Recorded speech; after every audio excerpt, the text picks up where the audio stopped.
Good day, Cayman. For those of you who do not know me, I am Ruthanna Young, a fellow and proud Caymanian.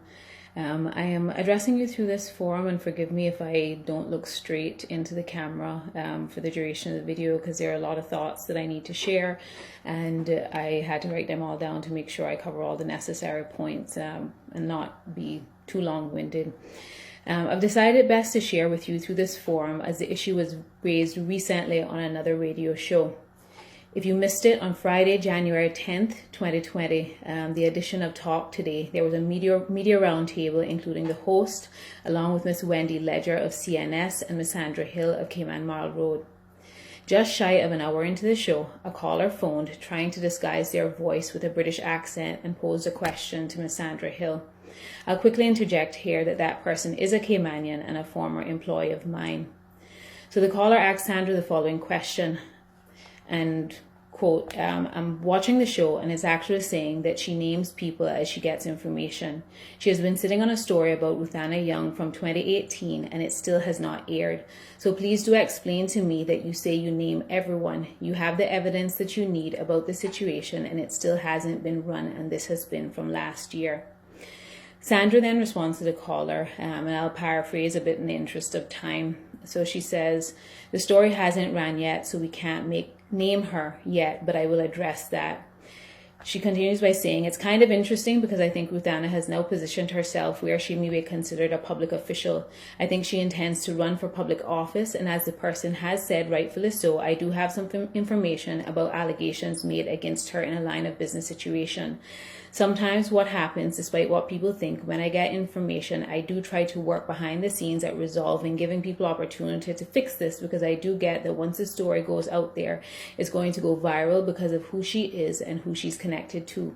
The caller can rest assured that I do have the numerous complaints. I've got all the information ready. And Sandra continues on by saying, it's like with the K's Foundation, we just did an expose on them some months back, but I'd had that information for like a year, and there was something that triggered at that particular time why it was published. So I can just assure you, caller, that I'm not being prejudicial in her favor, but perhaps the trigger is now happening that will allow me to put that information out there. But I was actually trying to give her every opportunity because I did think it was a fixable situation to fix it before putting it in the public domain. For those of you who are watching this via Facebook, I will put the link to that Talk Today episode below, and that exchange starts at about the 55-minute mark if you want to hear verbatim what was said. I'm making this video for a number of reasons. Number one, I do understand that I hold a very important role in the public domain as the host of the radio show Straight Talk. So some of the details of my life may be more important to the public than the average person.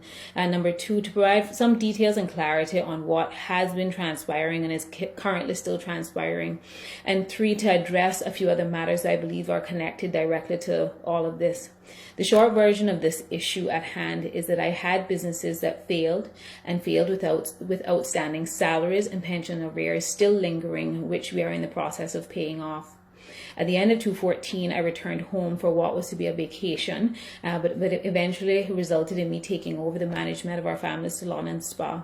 I knew I didn't know everything about business and running a business, but I knew I was willing to work hard and give it my best shot at trying to preserve a family business that had already been open for 10 years.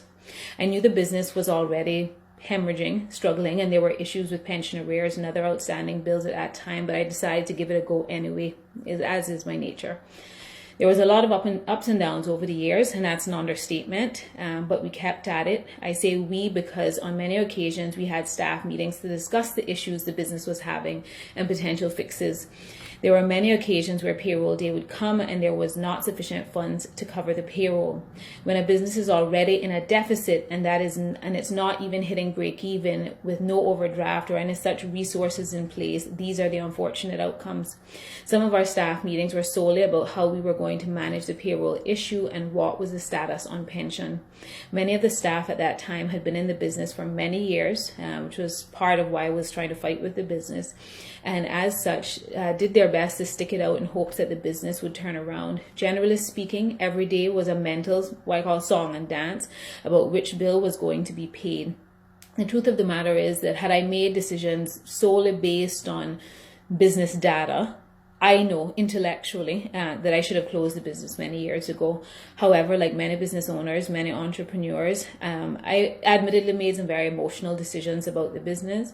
A business can come to feel like your child. I love that business. I love any business I've had. I don't do businesses that I don't love, and continue to remain optimistic that we could turn it around and eventually get caught up on the bills and such. I knew that wouldn't come in short term, but I was willing to continue to journey on. More than one attempt was made to sell the business that didn't work out. In December 2018, I eventually found an opportunity to move locations to a less expensive space. It was certainly less than ideal time to move, as I was 8 months pregnant and we would only be able to move at the end of January, and I was due to give birth to my daughter on February 4th, but we decided to give it a try because we couldn't afford to stay in our former location. I had my daughter early on January 19th, 2019, and as such tried to manage the move and relaunching a business in very short course thereafter, which comes with its difficulties, of course. And the reality is that even with what I consider to be very good employees, much falls apart when the captain's not around. So that made matters worse, and the business went into an even more rapid decline at that stage. Within a few months of that move, the discussions around closing the business started amongst the remaining staff and myself.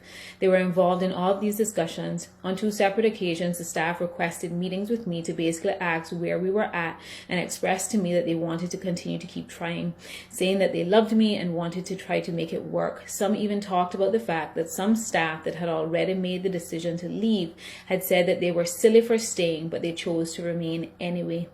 They shared how they wanted to try to manage salaries, etc., but some who earned more money volunteered to be paid last to allow others to receive salaries sooner and things of that nature. We also decided to put it out there to some of our clients and their friends that the business was for sale. The hope was that hopefully it could be sold for enough that could at least take care of the outstanding salaries. But I was also always very clear in my discussion with them that should it not sell, the only option I would have is to start paying them off over time, as I did not have resources otherwise. A potential sale came but fell through, and a date was set to close, and we did. Just to point out here before I move on, if we were struggling to pay salaries, it surely meant that most other bills, including pension, continued to fall behind as well, amongst others, unfortunately. But as I mentioned earlier, pension arrears was no new struggle for the business. That issue spanned over about 7 to 8 years. A payment plan for arrears had been set in place with our provider, but I was not able to keep that current all the time. So back on track, to backtrack a little bit here, on January 19th, 2019, the day my daughter was born, I received an email from B. Beach at anonymousspeech.com asking, and I'm paraphrasing here, if I intended to pay the outstanding pensions, and that if it wasn't paid that week, they would contact Cayman Mile Road Star and put it all over social media. I responded in length on January 21st, 2019 to that email. As I pointed out to the anonymous emailer, I have never shied away from the fact that these bills were outstanding and have always known that one way or another they would have to be paid with or without the business. I also encouraged them in that email to investigate a much wider issue at hand, which I will address in future media posts. Earlier that day, on January 21st, 2019, the same anonymous emailer had written an email that didn't include me on it, but CC'd some of what they, or I can only assume they felt, were relevant government departments, MLAs, Star, Cayman Mile Road, and my parents, basically requesting that someone help with the issue and that staff no longer cared. Please note that this email was on January 21st, 2019, and we remained open until August 2019, and all staff who remained, as always, did so of their own free will. I learnt of that email through my parents, as I was not included in that email string. My father responded to that email indicating that he was going to assist with outstanding salaries and the like. As I mentioned earlier, despite the situation of the business, the staff that chose to remain wanted to keep trying, which as we did, as I said. We closed in August without selling, and there were outstanding salaries that remained, amongst other things. My final discussions at that time with the staff was that my father was trying to get a loan, which I would pay to take care of outstanding salaries, but that was not guaranteed, and should that not happen, we do our best to pay them off as quickly as possible out of pocket. Never once was the thought ever entertained to try to skip any of these outstanding obligations. Not like that was never, ever a thought or a discussion. So we closed in August, and on September 21st, 2019, an email was sent from Cayman Mile Road to the same email string, which did not include me, indicating that they had been contacted on multiple occasions about the issue and that it remained unresolved, and basically asking for comments before publication. I was once again informed of the email by my parents as it was not sent to me, at which point I phoned Sandra Hill of Cayman Marl Road. Sandra is someone that I would consider more than an acquaintance in my book, so I called her to have a frank conversation and explain that we were working to resolve the issue and that we'd appreciate the time to do so. It is my honest belief that issues like these do not have the best outcomes resolved in the public domain. Sandra, of course, may feel differently, and that's fine. She does what she does. I do what I do. Freedom of speech, I make no qualms about it. She basically said she'd stay in touch since the closing of the business, and I say we, as both my father and I, have been putting funds together to pay down the outstanding salaries and making payments on the pension arrears. Some staff have already been paid salaries in full, and others still have outstanding balances. Pension arrears will take years to pay off, as it took years to accrue. On January 12, 2020, the same email string was forwarded to the same recipients, once again with only the title of the email being changed from pension payments and the title changed to Vote No for Young.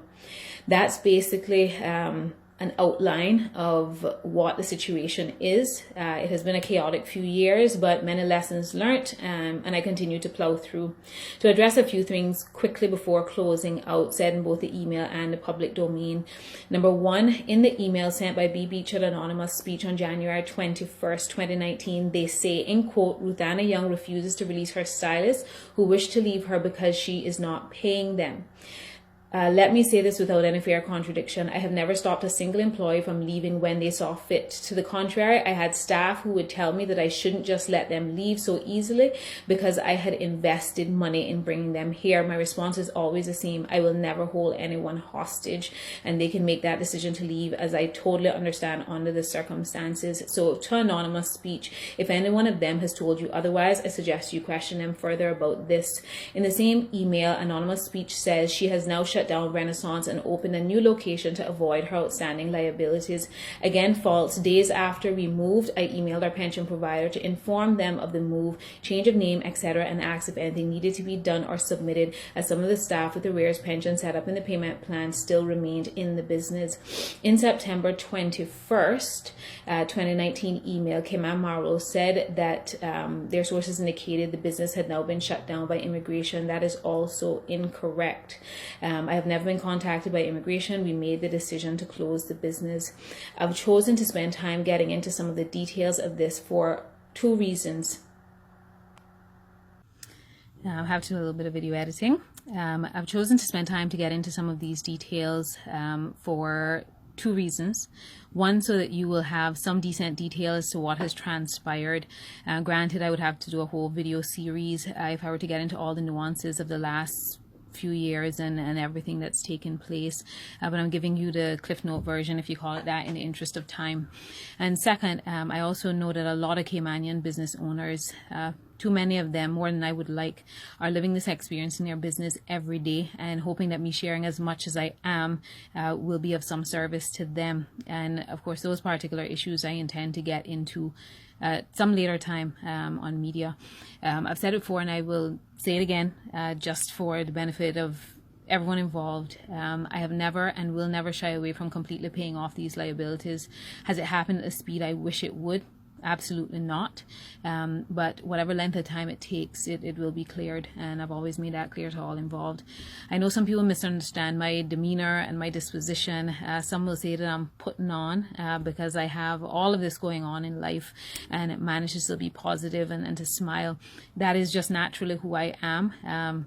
Shoulders are broad, back is tough, and I wake up every day knowing that as long as me and my loved ones are healthy, that I can be grateful, and that there are many people in many worse off positions than myself, especially here, and I'm just happy that I'm alive and to have my family alive. And from that point on, it's, you know, you deal with what comes. Sulking, moaning and groaning has never fixed any problem I have, so I tend to stay away from that type of approach. And to address this, I also want to address the assumption that me having a voice in public speaking publicly is me positioning myself to stand for election. This is not a decision I have made yet, period, point blank. Many have asked, many have encouraged, but I'll tell you the same thing that I tell everyone else. I will always do two things. Number one, I am going to give a decision like that, and a decision to stand for election, deep consideration, and it requires a lengthy consideration, because that is not a decision I take lightly. So that's not a decision I've made yet, but I will always do I'll always do what I think is in the best interest of Caymanians. In or out of the Legislative Assembly. I have never needed a title to serve my community. That's something I've been doing since I was a child, really. And I think it's so funny that I've sat on radio for 3 years and talked publicly about so many things via the radio, and I think it's kind of amusing that me then taking that same voice to a platform would say to some that means I'm going to run for election. Like, I use my voice at least 4 days out of the week, minus everything else I do with my voice otherwise. But rest assured, I will continue to serve no matter what, any way I can, and that's something I've been doing, so I don't know why that's of any surprise to anybody. And even to the person who called into Sandra on the Talk Today show on Friday, it was through me being of service to her in a time of need, brought to my attention by Sandra, that we met in the first place. I will continue on in service because there are problems bigger in this country than any problem I'm facing right now. So I'll deal with my problems and continue to do my best to assist Caymanians who are maybe less able to help themselves. I'll briefly discuss this again for about the first 30 minutes of my show this evening on Straight Talk on Star at 5 o'clock. After that, I'll have a guest coming on at 5:30, and back to our regularly scheduled programming from 5:30 to 6:30. We'll have an extended show this afternoon. Should you need to reach me by phone, if you have any questions for me, whatever it is, and as what some deem a public figure, I have no qualms. If you, as any member of the public, want to say anything to me, whether I like it or not, whether I appreciate it or not, I think that you are to some degree entitled to do so. So if you need to reach me for this or for any other reason, my number is 324-1565. And of course, last but not least, for those who continue to love me and to support me, I certainly appreciate all the love and support in my life, and I love you all. And so I will talk to you guys as always on Straight Talk at 5 o'clock this evening.